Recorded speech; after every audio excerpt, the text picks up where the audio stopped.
go. I can't go. Kate sat in front of a mirror, staring intently at her face.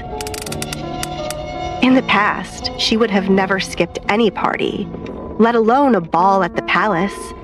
But everything was different now. Her reputation was ruined. The truth about her family no longer a secret. She was still bound to a wheelchair. And, worst of all, a giant scar covered her face. Her fingers grazed the scar lightly, almost as if she were afraid to touch it. Most of the time, she avoided mirrors. But ever since she had received the news about the upcoming ball, she became obsessed with looking at herself. She had been staring in the mirror for hours now. She studied the scar, the way her skin rippled inward, the red and purple discoloration over her cheeks, the grotesque way it carved around her eye. It was almost like a cruel form of punishment. She hated doing this, but she couldn't bring herself to look away. She pulled her hand away from her face, mortified. I'm disgusting.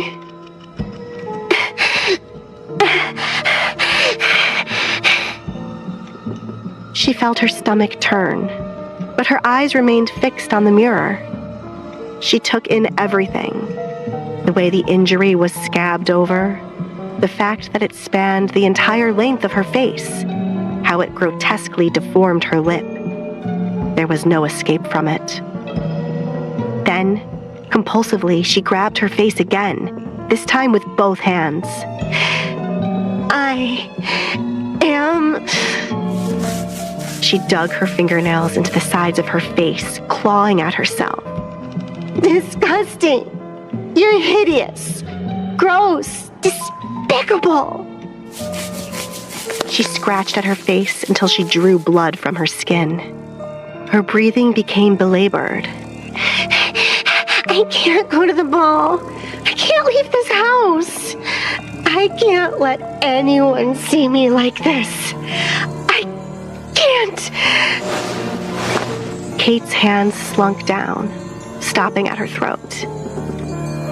I can't live like this. The words left her lips like venom. She wrapped her hands around her neck, slowly tightening the grip.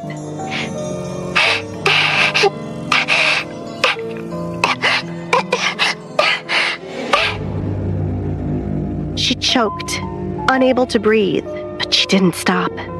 Instead, she gripped harder. After a few seconds, the room around her turned blurry. She smiled, unable to see herself, hoping she could be released from this world. Kate!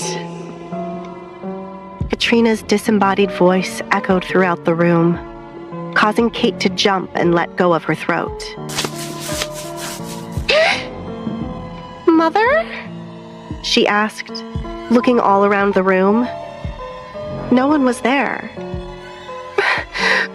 Mother! Upset that her mother wasn't there, Kate turned back to the mirror. She grimaced at her own reflection. But then, Katrina appeared in the mirror, standing right next to Kate, holding onto her shoulder. Kate could now feel her hand as if it were real. It wasn't, but she was none the wiser.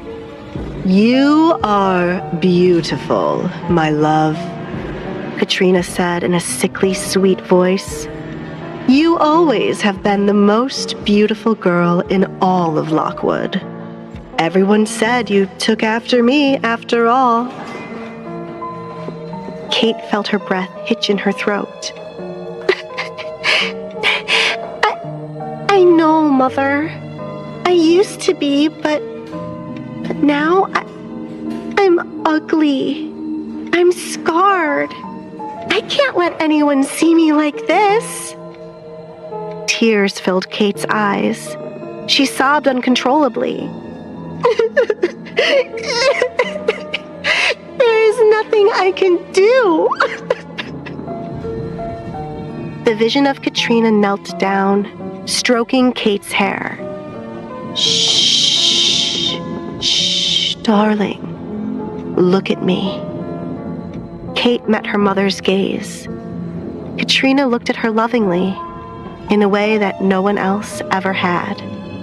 There she is, Katrina hummed. My beautiful little girl.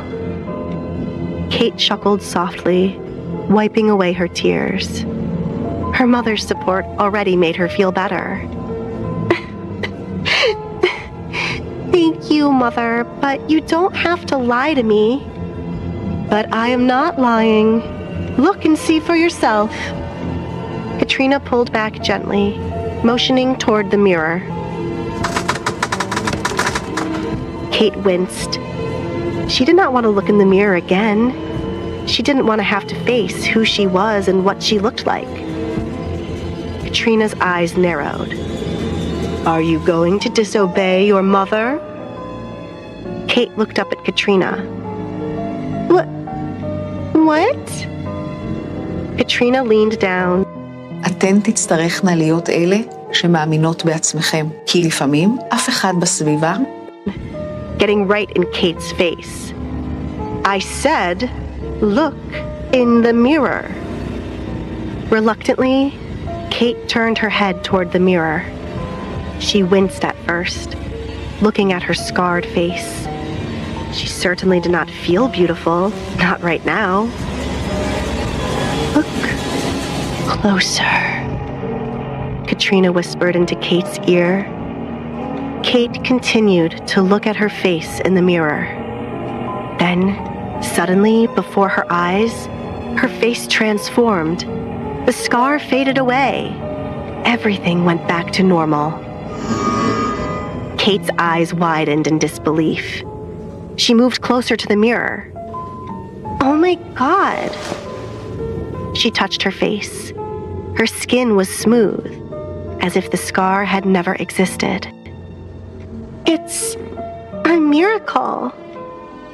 Kate could barely contain her excitement. I'm beautiful. She smiled up at her mother. I'm beautiful again. Of course you are. Katrina waved her hand dismissively. You are my daughter, after all. Maybe I can go to the ball after all, Kate whispered. It was like all of her dreams were coming true.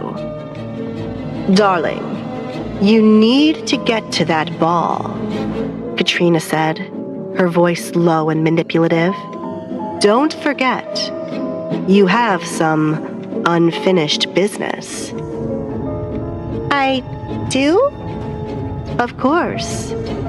You need to exact your revenge on that dreaded Duchess.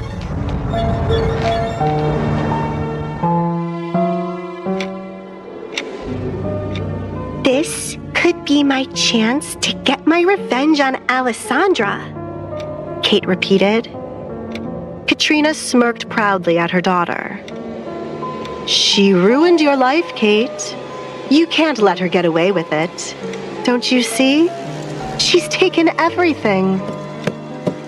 Kate's lips twitched into a bitter smile. I won't let her, Mother. She's going to pay for everything she's done. She's going to suffer. Kate! A voice cut through the air, shattering Kate's deluded imaginary conversation. Kate blinked and turned sharply toward the door. Clark stood in the doorway, a little out of breath, his face pale and drawn. Are you talking to someone? Clark asked, coughing as he did. Kate looked over her shoulder. Katrina's ghostly figure vanished in an instant. She turned back toward Clark. You must be hearing things, she muttered under her breath. But since you're here, I need you for something. Clark frowned, stepping into the room, his hand bracing the doorframe for support. What is it now? You must go into my closet and fetch my finest dresses," Kate demanded. "I need to decide what I'm wearing to the ball." Clark's eyes widened. "The ball? Kate, are you sure that's wise? You're still recovering, and He paused as another deep cough racked his body, forcing him to lean heavily against the frame. I've still got this cursed flu. We could both use rest. Perhaps..." "That dreaded fool," Katrina's voice echoed inside of Kate's mind. "You need to remind him of who's in charge." Kate smirked, liking her mother's advice.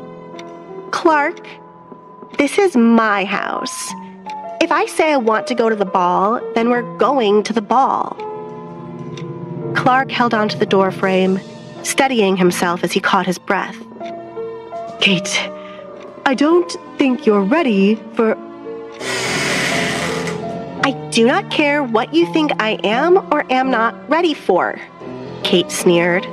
"We are going. Now stop hacking all over my room and fetch my gowns." Clark sighed. He was not supposed to be Kate's servant, but sometimes that was all he felt like to her. And these days, it seemed that out of the blue, she was getting stronger as he grew weaker. "Are you just going to stand there?" Kate asked.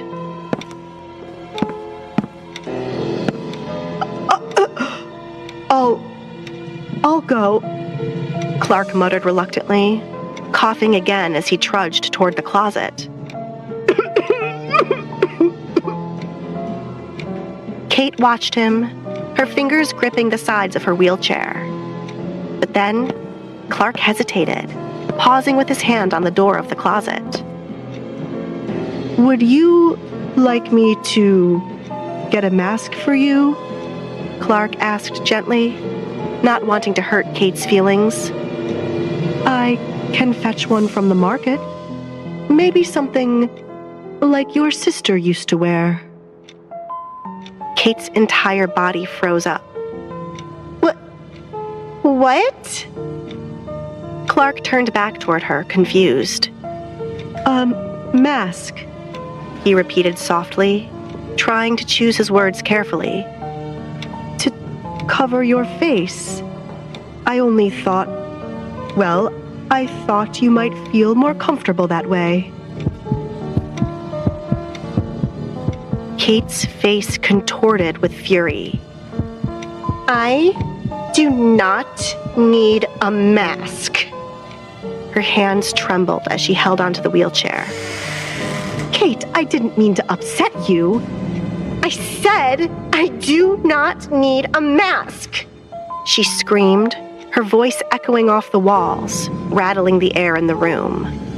Her face was red with anger, her breathing quick and shallow.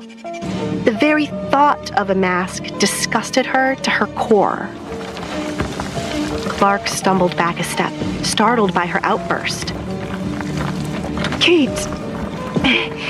"I will not hide my beauty," she spat.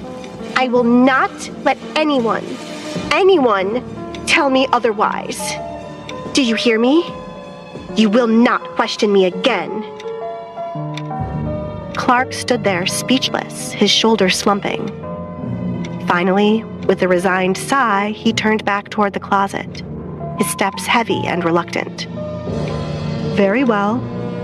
Kate's eyes narrowed as she watched Clark slink into the closet.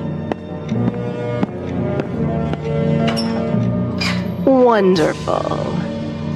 Katrina's voice slithered back into her mind.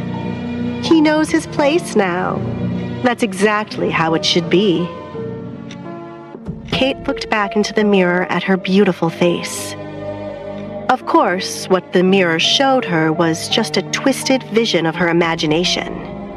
In reality, Kate's face was badly scarred. She just refused to see the truth.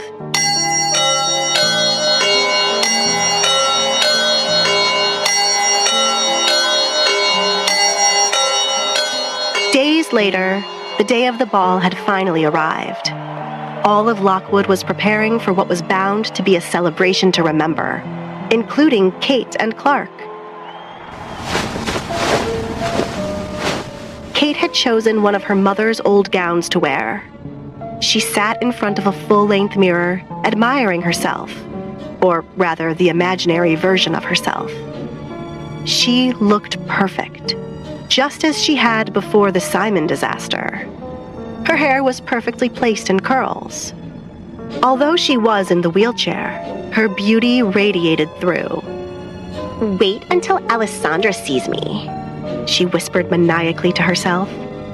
"Wait until I surprise her there. I can get my revenge."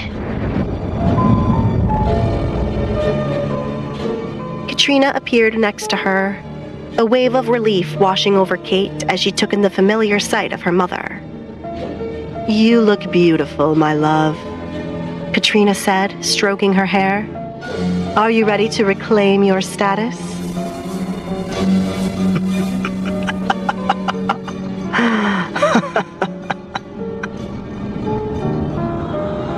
Behind the two women, lurking in the shadows, Kate was able to see a ghostly vision of Simon. His lips twisted into a vicious smile. However, seeing him did not upset Kate. She merely smiled right back at him.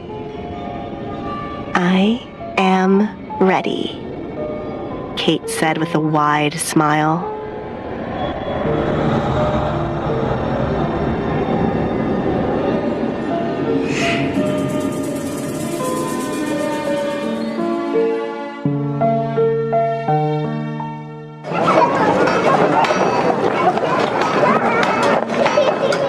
The streets of Lockwood were alive with excitement. Colorful banners fluttered above the bustling cobblestone streets. In the marketplace, merchants called out to passers-by, trying to sell their wares before the upcoming event. "Here, here, the finest sash in all of Lockwood, perfect for the King's Ball. Get the newest jewelry here. Fine silk robes, now half the price."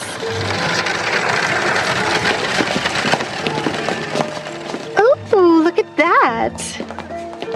Women gathered around dress shops, admiring the vibrant gowns displayed behind glass, whispering about what they would wear or what they'd imagine wearing.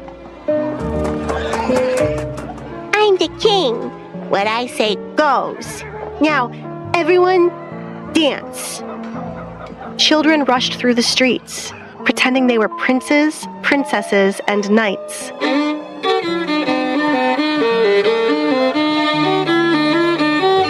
A fiddler played on a nearby corner, his lively tune adding to the buzz. Throughout all of the land, the kingdom clearly savored this opportunity to celebrate triumph over darkness. It was the day of the ball.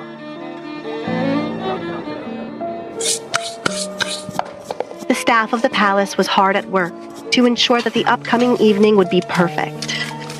Maids scrubbed, mopped, and polished every inch of the palace floor until it gleamed. Servants climbed ladders to dust the expensive crystal chandelier. Decorators draped exquisite garlands from the balconies and satin ribbon along the banisters.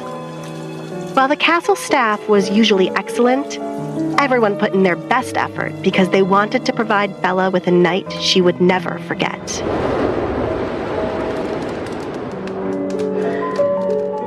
However, away from the hustle and bustle, the king stood in his grand study, parchment in hand, reading his prepared speech aloud. "I dub you Dame Bella Ashford, a woman of immense bravery and endurance." He sighed, rubbing his temples. "Now, that doesn't sound right either." Tobias took a deep breath and tried again. "May her strength inspire us all to..." A sudden giggle broke his concentration. Tobias looked up from his paper. "Who's there?" From behind one of the massive bookshelves, Hazel peeked her head out. Sorry, my love. I just couldn't help myself. And how long have you been standing there? Tobias pursed his lips, although it was clear he was amused with his wife. Long enough to know you sound like you're reciting a eulogy. Hazel, obviously pregnant, stepped fully into view, her skirts rustling softly as she walked toward him. Tobias groaned, holding up the parchment defensively. I'm trying to get this right. It's important. Hazel plucked the page from his hands and skimmed it quickly. Oh, see, you're trying too hard, Tobias. He took the paper back from her. Then, what do you suggest I do? Just speak from the heart, Hazel said, as though it was obvious. Tobias shook his head, smiling despite himself. What would I do without you? Make terrible speeches, I suppose, Hazel joked, winking as she turned to leave. Tobias chased after her, giving her a sweet kiss before she left the room. Across town, Erin stood at her vanity, twisting a pearl earring nervously between her fingers. She had been uncharacteristically quiet all day, as if something was weighing heavily on her mind. Dale walked into the room, adjusting his cufflinks. Are you ready for tonight, my love? Erin swallowed hard. Honestly, I am not. She turned toward her husband, clearly upset. Facing Hazel and Alessandra? I don't know if I can do this. This night is not about the Queen and the Duchess, Dale reminded Erin. It's about Bella, a woman you helped to save. Erin, I saw firsthand what Bella's freedom and Kyle's arrest meant to this kingdom. You must go to this ball, and you will see it too. Dale rested his hand lovingly on Erin's shoulder, squeezing it slightly. Besides, Hazel and Alessandra are good women. In time, everything will work itself out. And what if it doesn't? Erin said, grabbing Dale's hand within hers. Dale leaned down and kissed her head. It will. Just for tonight. Let's celebrate Bella's freedom, something that she would have never had without you. Erin looked at Dale through the mirror of her vanity. Although she knew she had made many mistakes in the past, marrying the man beside her was not one of them. On the other side of Lockwood, Caleb tugged at his cravat. It refused to sit right, no matter how many times he adjusted it. He scowled at his reflection and tried again, mumbling under his breath. You're going alone anyway. He sighed. It's just a ball. You'll survive. But the hollow feeling in his chest said otherwise. His thoughts wandered back to Sally, the way her voice had wavered when she'd told him that maids weren't invited to balls, the hesitation in her eyes, as though she'd wanted to say something else but couldn't. Fool, Caleb muttered to himself, pulling the cravat tighter. He shook his head, frustrated. You should have just asked her. He stood there for a moment, silent, before finally turning toward the door. Caleb grabbed his coat and hat, straightened his back, and walked to his carriage alone.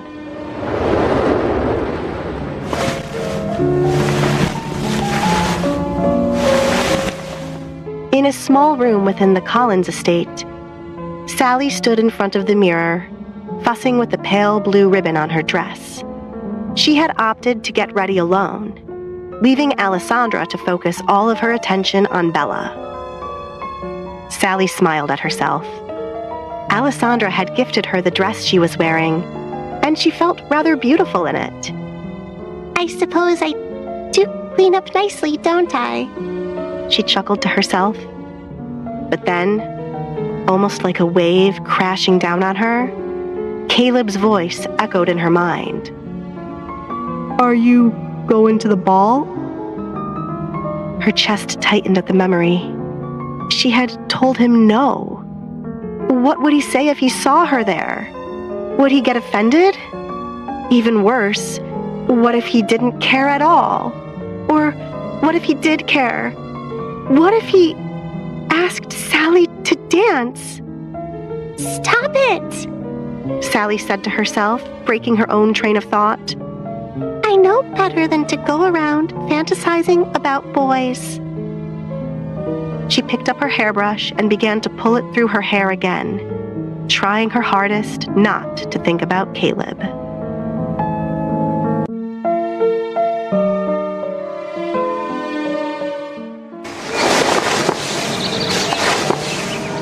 Inside Alessandra's dressing room, Alessandra and Bella sat at the vanity, getting ready for the ball. Both of them donned soft robes as they finished their hair and makeup. Alessandra helped carefully pin back pieces of Bella's perfectly curled hair. Bella could hardly sit still. She was excited, sure, but she was mainly nervous. What if I do or say something ridiculous? What if I trip and fall when the king calls me up? You won't, Alessandra said, twisting a lock of hair in her hand. The night is going to be lovely. You have nothing to worry about. Bella sighed. But this is the biggest moment of my life. It may be the biggest moment I ever have in my life. I can't stop worrying. Then I will talk about something else to keep your mind off of it. Alessandra grabbed another pin. You know, the deep golden color of your hair suits your dress. It's because yellow and purple are complementary colors. That means they make each other pop. I didn't know that, Bella said, starting to allow herself to relax a little.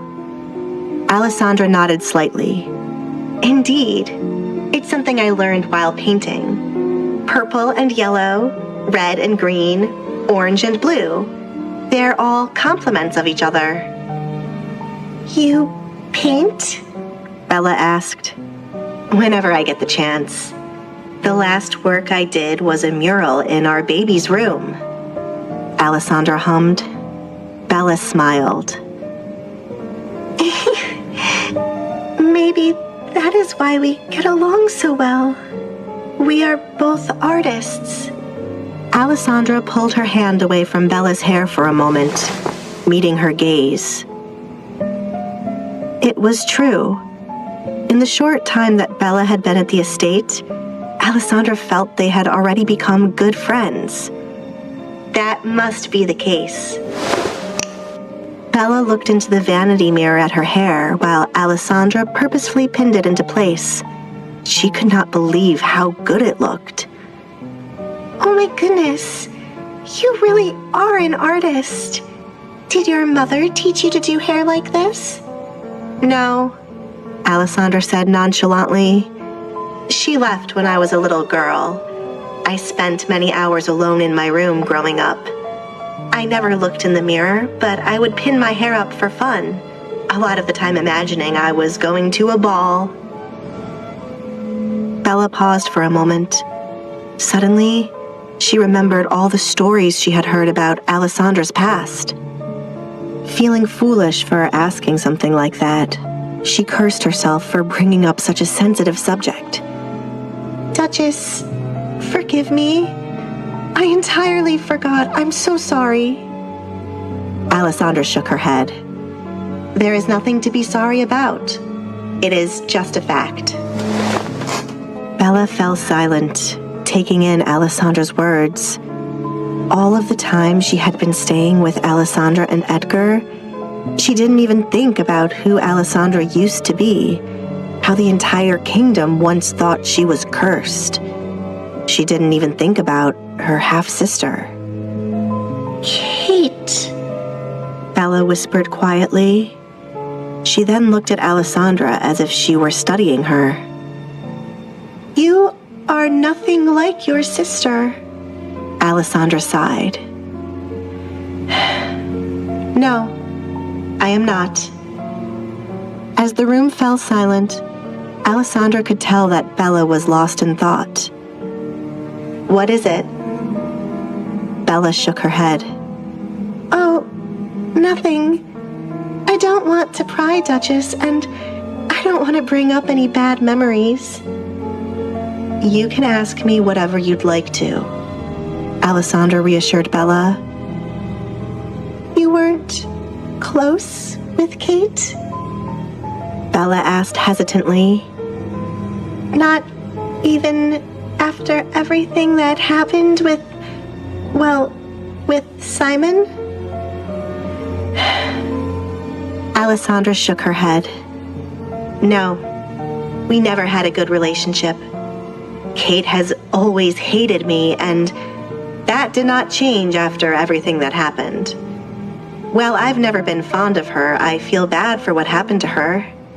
Neither of you deserved that. Not even her.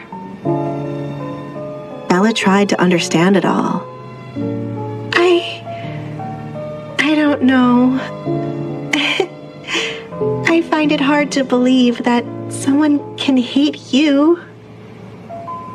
Kate, her mother, and my father terrorized me my entire childhood. Alessandra shrugged.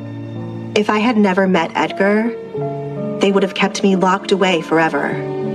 Or, even worse, my father would have married me off to an old man. Though I think that would have been Kate's greatest dream come to life. Bella frowned. I have heard about what people used to say about you, about the curse. It must have been difficult. Alessandra stopped fussing with Bella's hair. It was. Can I ask you one more question? Bella grabbed Alessandra's hand. Of course. How did you do it? I mean, how did you remain so positive throughout all of this? Some days, Bella drew in a deep breath. I just want to give up. Even now, considering all of the good things that have happened, that dark past, it still haunts me. Alessandra looked at Bella sympathetically. She wanted to wrap this woman up in a huge hug. She understood Bella's pain on some level. Although their situations were different, they had both suffered through traumatic events. Bella, Alessandra said softly, her grip tightening. That makes so much sense. After all that you've been through, the fact that you're sitting here right now, looking like this, about to go to a ball, it's a miracle. Bella blushed. It doesn't feel like much. There were times I thought I would never see a happy day. Alessandra continued. Even when I married Edgar, I was still worried. When you've experienced something so horrific, part of you is always worried it will come back. Bella's eyes welled up with tears. She had not been very vulnerable with many people, not even her mother. At night, when I close my eyes, I'm back in Simon's basement, just like a prison. But now I am a prisoner of my own mind. It's like these men will never leave me.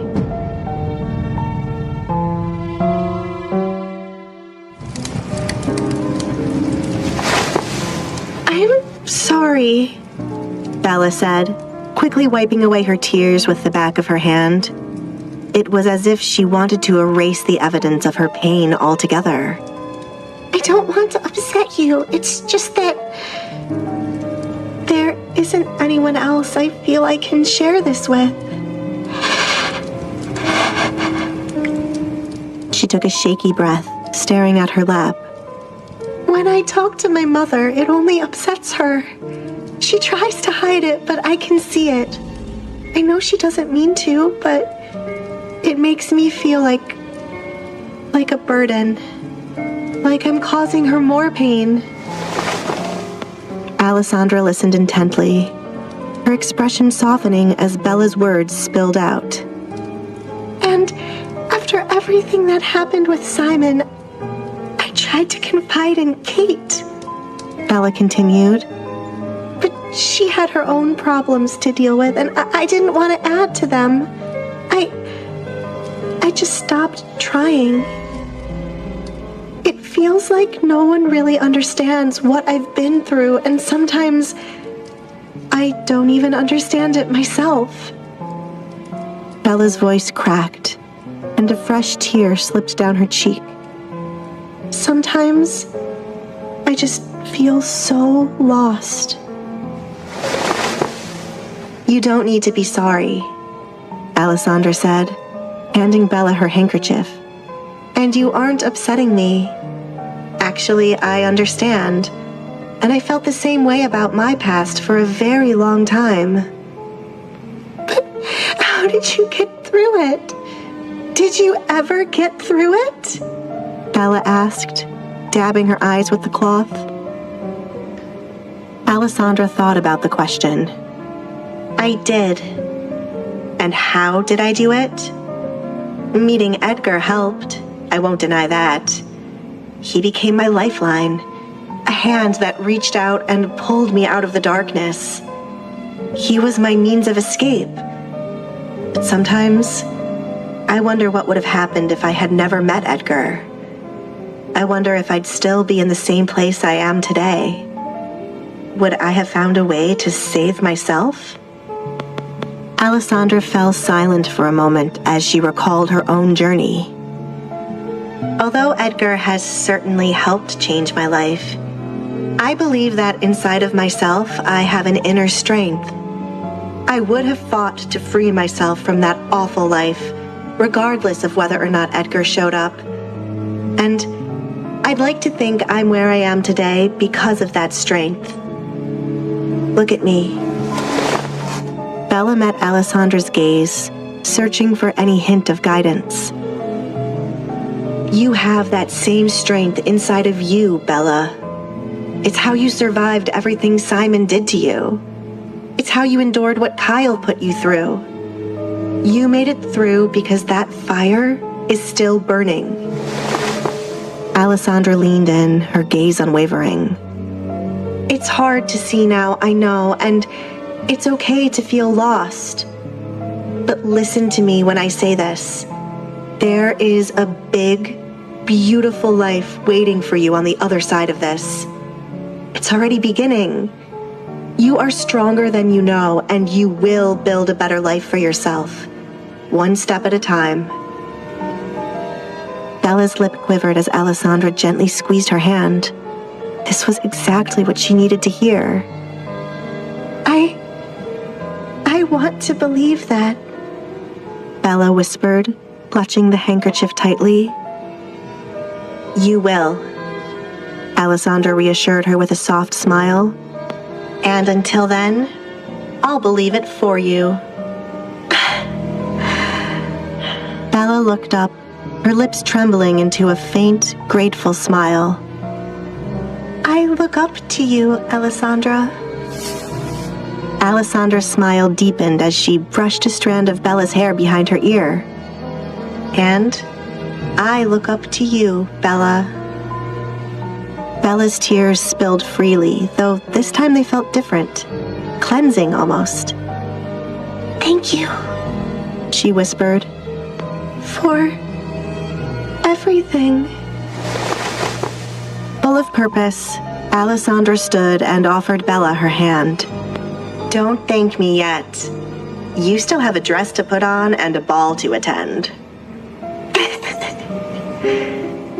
Bella let out a soft, teary laugh as she took Alessandra's hand, allowing herself to be pulled to her feet.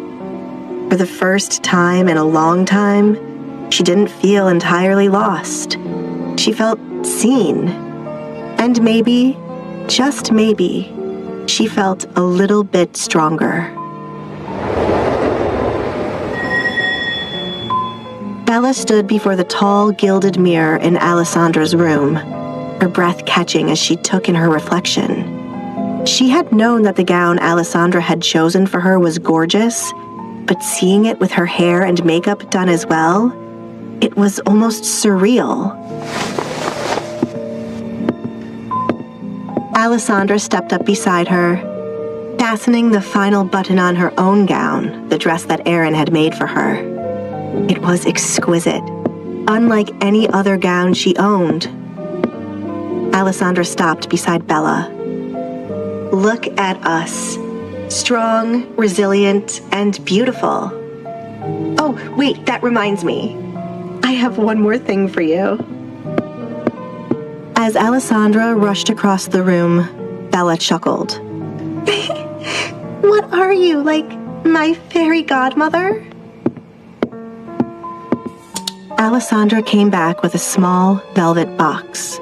She opened it, revealing a silver hairpin adorned with tiny violet stones that matched Bella's gown perfectly.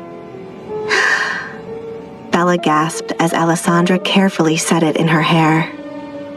There, Alessandra said with a smile. Purple was never really my color. It suits you more. Bella's eyes were fixed on the mirror. I mean, if you insist. Alessandra laughed lightly, giving Bella a playful nudge. Shall we go then? Bella hesitated for just a moment before slipping her hand into Alessandra's. Yes, I'm ready.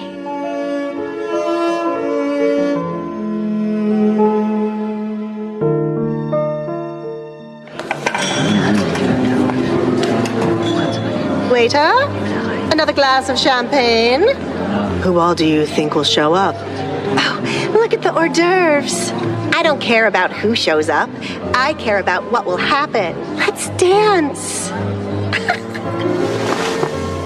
The grand ballroom of the palace was alive. From the glowing candlelight of the crystal chandelier to the colorful swirl of silk and satin as couples waltzed on the dance floor, the ball was a spectacle. The king and queen, radiant in their royal attire, were positioned at the far end of the room, seated in gilded chairs that overlooked the entire ballroom. Tobias wore an expression of quiet amusement, watching the festivities unfold with a fond smile. It appears all of the kingdom is in attendance. The night is still young, Tobias. Hazel smirked. The guest of honor isn't even here yet. I'm sure even more people will show up. We will need to get another ballroom, Tobias joked. Then he let out a contented sigh. It all came together perfectly, he said, taking in the sight of the servants moving with precise efficiency, weaving in and out of tables laden with decadent food and sparkling crystal goblets of wine, all the while balancing silver trays stacked high with treats. Per usual, my love, you were right. Hazel looked at Tobias. Remind me, dear, what was I right about this time?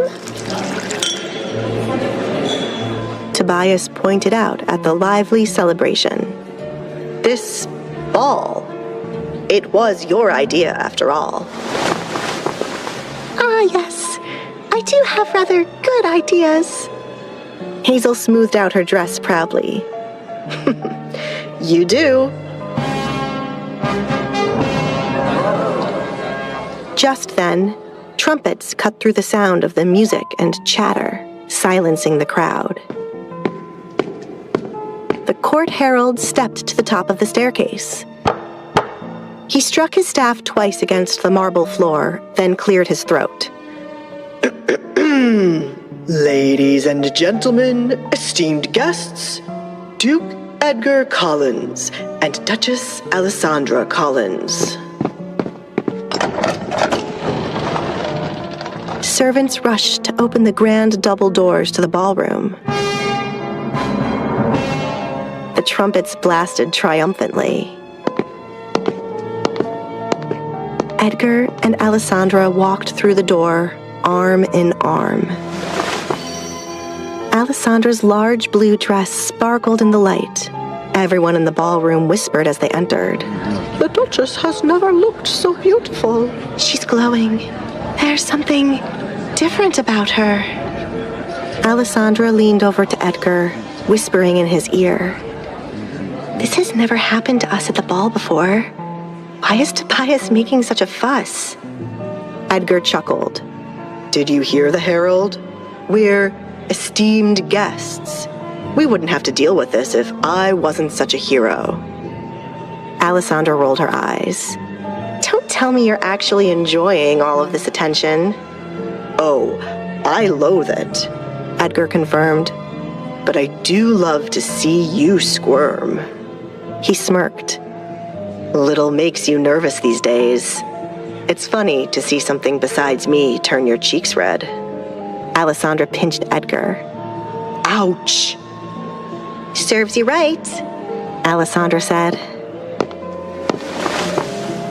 Once she and Edgar had walked across the ballroom, they turned around, knowing that Bella and Bethany would enter next.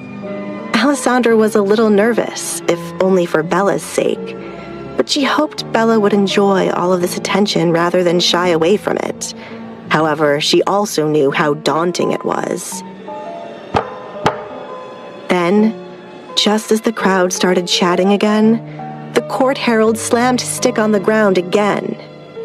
Ladies and gentlemen, silence please, as we welcome our guests of honor, Bella Ashford and her mother, Bethany Ashford.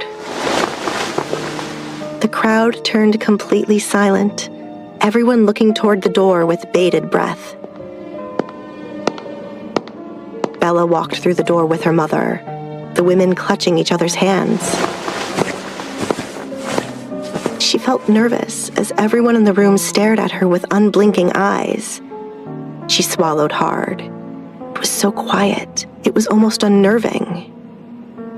Bethany gave Bella's hand a reassuring squeeze. They walked further into the ballroom, Bella's dress flowing beautifully behind her, while the pin in her hair accentuated the elaborate updo. You're doing so well, Bethany whispered. And you look exquisite. Smile for everyone, sweetheart. Bella knew she looked the part, and she appreciated her mother's reassuring words, but she couldn't help but feel nervous. What am I even doing here? I'm not royalty, she thought. They're probably wondering why the king threw a ball for a girl who's practically a peasant. They probably think I'm crazy. They're probably judging me after all that has happened. When Alessandra saw the anxiety-filled look in Bella's eyes, she let go of Edgar's hand. Oh no. She was ready to go to Bella and walk her into the ballroom herself. But then, out of the blue, a young woman in the crowd stepped forward. She was teary-eyed, looking at Bella. She started to applaud. Within seconds, the whole room burst into thunderous applause, everyone cheering for Bella and her mother. Alessandra could hardly believe it. This was the exact reception that Bella deserved. Edgar reached down, pulling Alessandra in closer to him. Meanwhile, Bethany clutched her chest, staggering forward. My word, Bella, she said through tears. Look at this. Look how much you mean to everyone. Bella stood there, unable to move. She was shocked at the crowd's reaction. She could feel the love and appreciation from every corner in the room. She looked around at the sea of people, all cheering for her as she wiped the tears from her eyes. Thank you. Thank you all. Alessandra was right, Bella thought to herself. There are better days waiting for me. Hell, they aren't even waiting for me. They're here. Right now.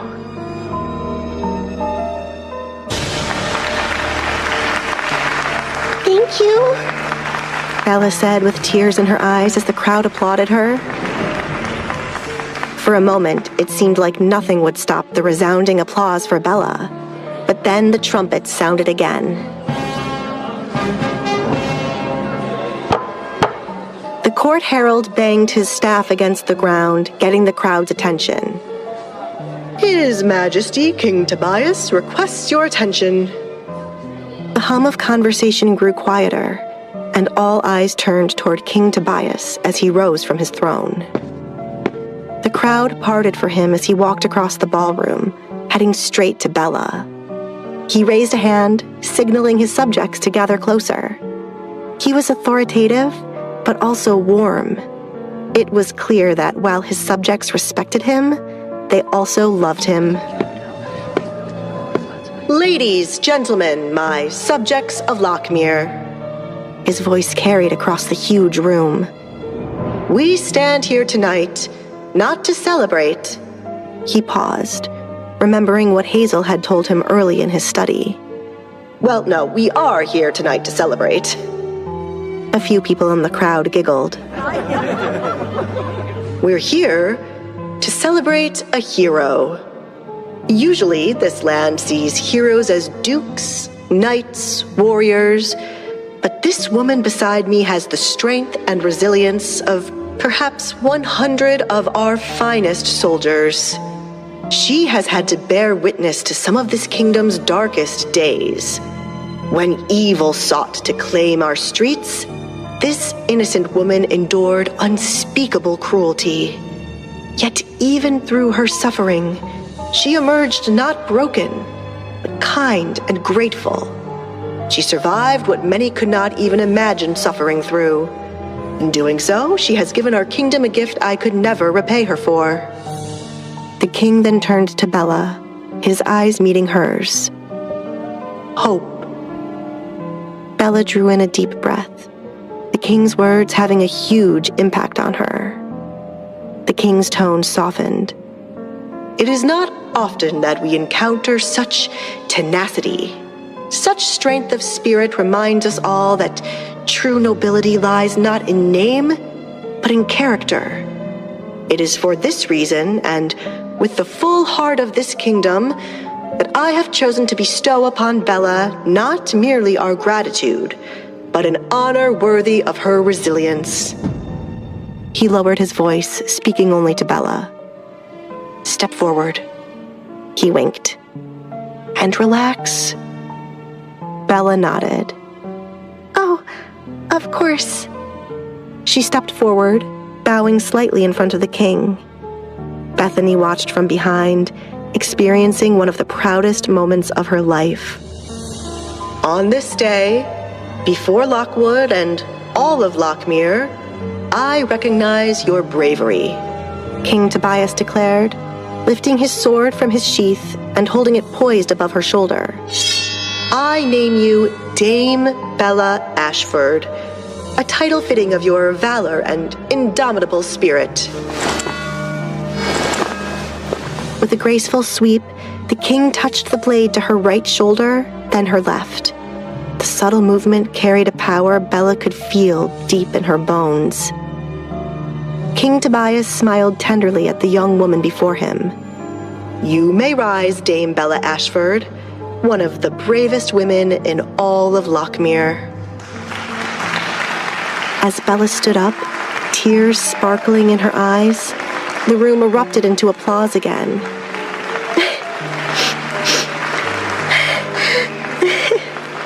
Bella looked around at all of the happy faces. They were all strangers, but in this moment, they felt like friends as they cheered her on. It was like a dream.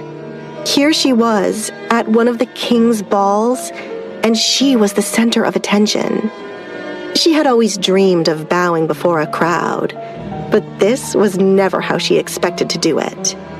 However, this somehow felt more meaningful and fulfilling. She turned slightly to see her mother's tearful, beaming smile.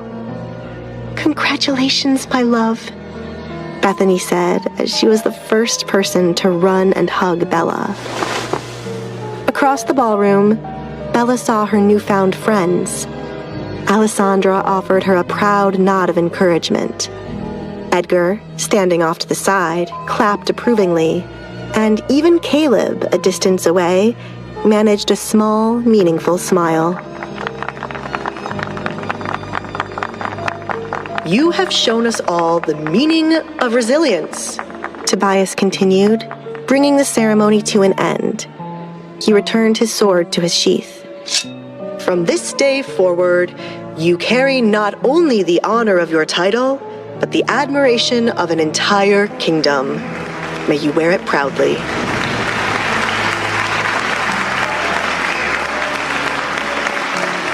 The applause grew louder, and Bella turned to face the rest of the room, her cheeks damp with tears, but her head held high.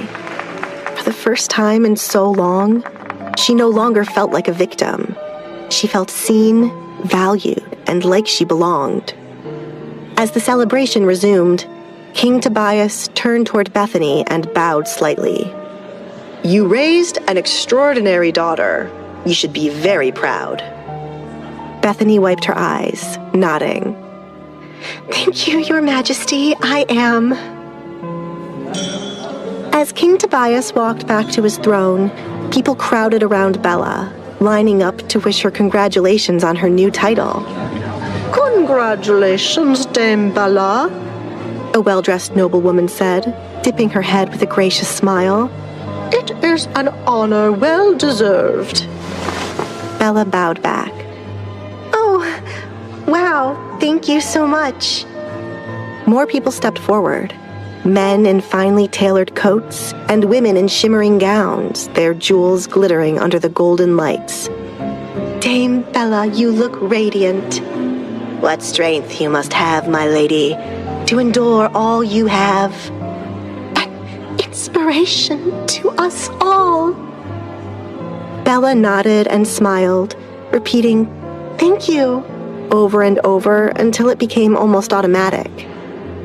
It felt like a sea of people surrounded her. Bella even lost sight of her mother and Alessandra. Just as she was about to go look for them, a gentle but firm hand gripped hers.